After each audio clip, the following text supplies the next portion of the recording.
নবীদের বৈশিষ্ট্য হচ্ছে নবীরা যেখানে মারা যায় ওখানেই কবর দিতে হয়। জানেন এটা?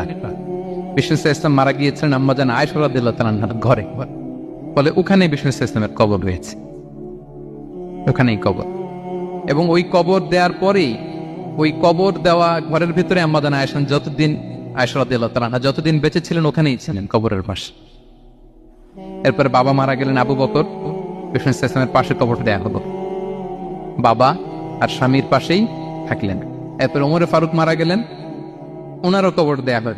কিন্তু এখন তো আর বাবা আর স্বামীর সাথে পর্দা নাই, ওমরে ফারুকের সাথে তো পর্দা আছে। তো তখন তিনি ঘরটা হয়ে গেছে ছোট, 3টা কবরে অনেক জায়গা স্পেস নিয়ে গেছে। এখন অল্প একটু জায়গা পর্দা টাঙিয়ে দিলেন ওমরে ফারুকের সাথে পর্দা হিসেবে, ছোট্ট একটা জায়গায় যতদিন বেঁচে ছিলেন ওখানটাতেই ছিলেন।